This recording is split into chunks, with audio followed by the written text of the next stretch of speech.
사랑하는 청취자 여러분, 그리고 이 말씀을 듣고 계신 모든 분들께 우리 주 예수 그리스도의 은혜와 평강이 함께 하시기를 기도합니다.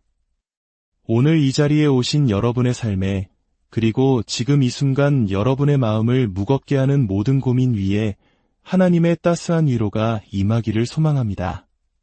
본격적인 말씀에 앞서 만약 오늘 이 메시지가 여러분의 마음에 울림을 준다면 하나님의 은혜를 나누는 마음으로 이 채널을 구독해 주시고 주변 분들에게 공유해 주시길 부탁드립니다. 한 영혼이라도 더 이 축복의 말씀을 듣고 새로운 힘을 얻을 수 있도록 여러분이 바로 그 축복의 통로가 되어 주시길 바랍니다. 여러분의 그 선한 나눔 위에 하나님께서 더 큰 은혜로 채워주실 줄 믿습니다. 자, 그럼 이제 우리의 삶을 변화시킬 말씀 속으로 함께 들어가 보겠습니다. 마태복음 6장 33절을 함께 펴보겠습니다. 성경에서 가장 강력한 약속 중 하나인 이 말씀을 마음 깊이 새겨보시길 바랍니다. 그런즉 너희는 먼저 그의 나라와 그의 의를 구하라. 그리하면 이 모든 것을 너희에게 더하시리라. 아멘. 이 말씀은 단순한 권고가 아닙니다.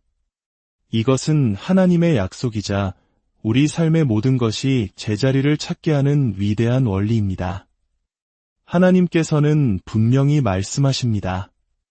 내가 나의 우선순위를 먼저 따르면 내가 너의 모든 필요를 책임지겠다.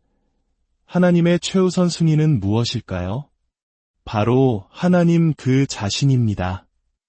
우리는 종종 우선순위라는 말을 사용합니다. 우선순위란 시간과 공간, 그리고 중요도에 있어서 가장 먼저 두는 것을 의미합니다.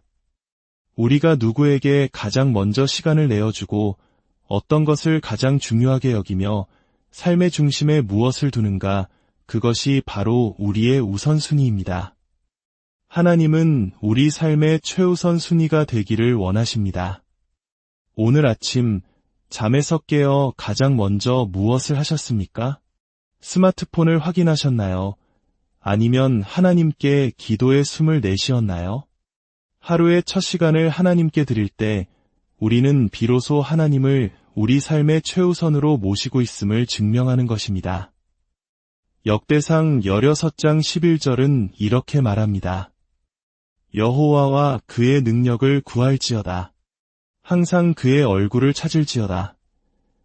우리가 하나님의 우선순위에 집중할 때 하나님은 우리의 나머지 모든 것을 책임지십니다. 하지만 많은 사람들이 너무나 많은 사소한 일들에 마음을 빼앗겨 가장 중요한 것을 잊고 살아갑니다. 기억하십시오. 우리 삶의 우선순위는 눈앞에 긴급한 일이 아니라 가장 중요한 일이어야 합니다. 예레미야 29장 13절에서 하나님은 이렇게 약속하십니다. 너희가 온 마음으로 나를 구하면 나를 찾을 것이요 나를 만나리라. 우리의 최우선 순위는 온 마음을 다해 하나님을 찾는 것입니다. 기도와 금식을 통해 하나님과의 깊은 관계를 맺는 것입니다. 다시 마태복음 6장 33절로 돌아가 보겠습니다. 먼저 그의 나라를 구하라. 예수님께서는 두 번째가 무엇인지 말씀하지 않으셨을까요? 왜냐하면 우리가 하나님과 그분의 나라를 첫 번째 자리에 제대로 놓기만 한다면 다른 모든 것들은 마치 톱니바퀴가 맞물려 돌아가듯 자연스럽게 제자리를 찾아가기 때문입니다. 많은 사람들이 시간이 없다고 불평합니다. 하지만 시간이 없는 이유는 우선순위가 뒤죽박죽 엉켜있기 때문입니다. 아침에 일어나 첫 시간을 하나님께 바쳐보십시오. 그러면 하나님께서 여러분의 하루 전체를 책임져 주실 것입니다. 하나님의 우선순위를 정리해 보겠습니다. 첫째, 하나님 그 자체. 둘째, 하나님의 나라, 즉 하나님의 통치와 다스리심. 그리고 셋째, 그의 의를 구하라고 하셨습니다. 의로움일까요? 의롭다는 것은 하나님과의 관계가 올바르게 서 있다는 의미이기 때문입니다. 하나님은 우리에게 말씀하십니다. 나와의 관계를 바로 세우는 것을 최우선으로 삼아라. 누군가에게 상처를 주었거나 받았다면 용서하십시오. 하나님 앞에서 마음을 바로잡으십시오. 그러면 모든 것이 제자리로 돌아올 것입니다. 그렇다면 네 번째는 무엇일까요? 바로 목적, 즉 사명입니다. 어떤 이들은 가족이 먼저가 아니냐고 반문할 수 있습니다.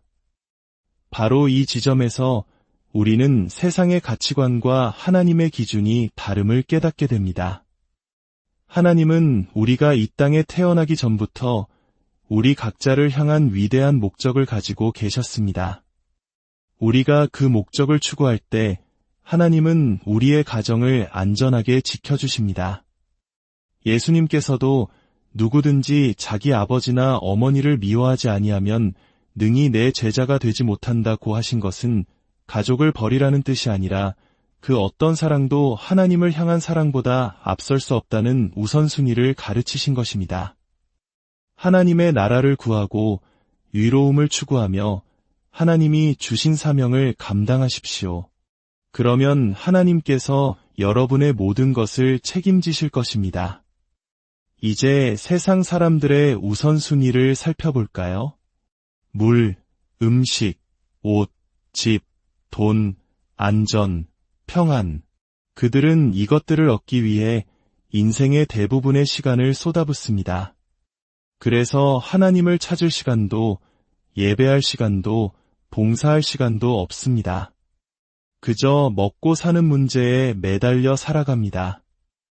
우리 한국인들은 특히 먹고 사는 문제가 얼마나 중요한지 뼈저리게 압니다.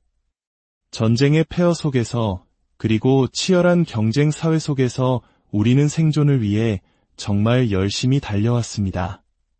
그러나 예수님은 말씀하십니다. 먼저 나의 나라를 구해라. 그러면 너희가 걱정하는 그 모든 것을 내가 더하여 주겠다. 하나님의 목적은 결코 우리의 필요에 기반하지 않습니다. 하나님의 역사는 언제나 그분의 목적을 중심으로 움직입니다. 우리가 그 목적에 우리 삶을 맞출 때 우리의 모든 필요는 덤으로 채워지는 것입니다. 우리 인생에서 가장 중요한 화폐는 무엇일까요? 바로 시간입니다. 사업가에게 시간은 돈이지만 하나님의 사람에게 시간은 사명입니다. 세상의 모든 것은 우리의 시간을 노리고 있습니다. 왜냐하면 우리가 어디에 시간을 쓰는지가 우리의 우선순위를 결정하기 때문입니다. 시간을 효과적으로 사용하는 비결은 긴급한 일이 아니라 올바른 우선순위를 행하는 것입니다. 올바른 우선순위를 세울 때 오는 축복이 있습니다. 첫째, 올바른 우선순위는 우리의 삶과 시간을 보호합니다. 예수님은 곧 다시 오십니다. 우리에게 주어진 시간은 많지 않습니다. 더 이상 시간을 낭비하지 마십시오. 하나님을 섬기려거든 지금 하십시오. 주를 위해 무언가를 하려거든 지금 시작하십시오. 둘째, 올바른 우선순위는 발전의 원리입니다. 잘못된 우선순위에 매달려 있는 한 인생은 결코 앞으로 나아갈 수 없습니다. 그러나 여러분이 하나님과 그분의 나라, 그분의 목적에 더 많은 시간을 들이기 시작할 때 여러분의 삶 모든 영역에서 놀라운 변화와 성장을 경험하게 될 것입니다. 마태복음 6장 31절은 말합니다. 그러므로 염려하여 이르기를 무엇을 먹을까, 무엇을 마실까, 무엇을 입을까 하지 말라. 내일의 청구서를 어떻게 낼지, 자녀들의 학비를 어떻게 감당할지 염려하지 마십시오. 그것은 하나님이 없는 이방인들이나 구하는 것입니다. 여러분은 하나님의 자녀입니다.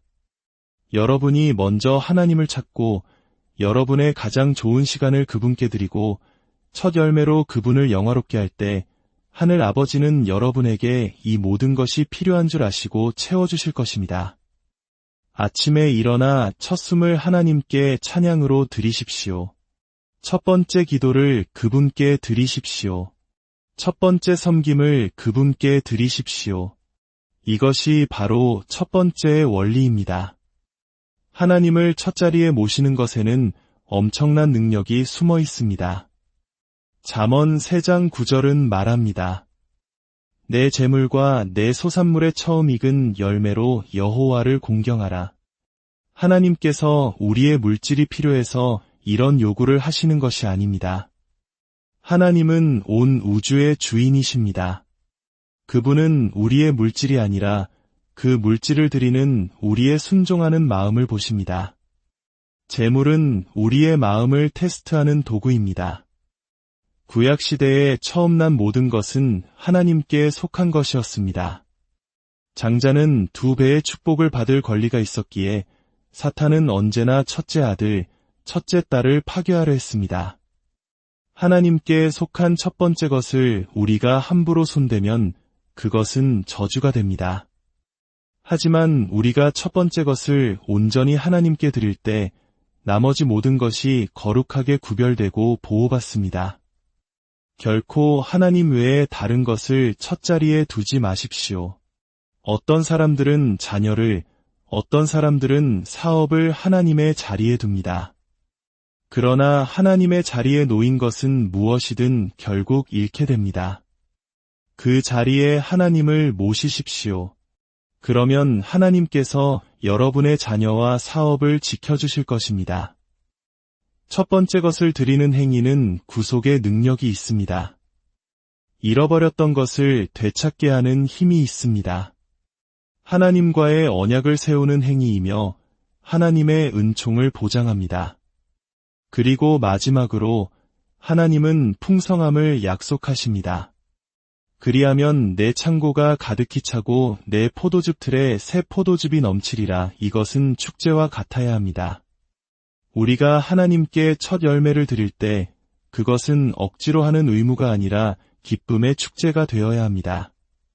사랑하는 여러분, 이제 여러분의 우선순위를 다시 세우십시오. 하나님을 추구하십시오. 그분의 나라를 찾으십시오. 그분과의 관계를 바로 세우십시오. 그리고 여러분을 향한 그분의 목적을 발견하고 추구하십시오. 필요에 따라 결정하지 말고 운명과 사명에 따라 결정하십시오. 여러분이 살아있는 이유는 하나님께서 여러분을 향한 목적을 가지고 계시기 때문입니다. 여러분의 시간을 보호하십시오. 기도할 때는 방해되는 모든 것을 멀리하십시오. 여러분의 친구 관계를 점검하십시오. 믿음을 갉아먹는 사람이 아니라 믿음을 세워주는 사람들과 함께 하십시오. 모든 사람을 기쁘게 하려 애쓰지 마십시오. 여러분의 시간을 빼앗으려는 수많은 방해 요소들이 있습니다. 마지막으로 축복에 대해 말씀드리고 싶습니다. 축복이란 무엇일까요? 축복은 단순히 운이 좋은 상태가 아닙니다. 축복은 번성하고 성공하도록 주어지는 신적인 권위입니다. 하나님께서 아담과 하와를 창조하시고 그들을 축복하시며 말씀하셨습니다. 생육하고 번성하여 땅에 충만하라. 축복이 없이는 번성할 수 없습니다. 이제 제가 여러분의 영적 지도자로서 아버지의 마음으로 여러분을 축복하기 원합니다. 옆에 있는 사람의 어깨에 손을 얹고 이렇게 선포해 주십시오. 내가 당신을 축복합니다. 사랑하는 청취자 여러분, 제가 여러분을 축복합니다. 여러분의 가정과 일터가 번성하기를 축복합니다. 여러분의 자녀들이 복을 받기를 축복합니다. 아버지 하나님, 이 시간 말씀을 듣는 모든 이들을 축복합니다. 그들이 주님의 목적 안에서 번성하게 하시고 이 땅에서 주님의 뜻을 온전히 이루게 하옵소서. 우리가 우리의 첫 열매로 주님을 공경할 때 주님께서 약속하신 대로 축복하여 주옵소서. 여러분의 손이 닿는 모든 것마다 복이 될지어다. 열매 맺고 번성하며 확장될지어다. 주님의 임재가 여러분의 앞과 뒤에, 여러분의 곁에, 여러분의 사방에, 그리고 여러분 안에 함께 하시기를 축원합니다. 그분은 당신과 함께 하십니다. 지금 이 순간에도 살아 역사하십니다. 전 세계에 끔찍한 경제 위기가 닥쳐올지라도 우리는 하나님의 축복 아래에 있을 것입니다. 그 축복이 우리를 보호하고 보존하며 모든 필요를 공급하실 것입니다. 이 약속을 굳게 믿으십시오. 주님의 이름으로 여러분의 삶에 평안이 가득하기를 기도합니다.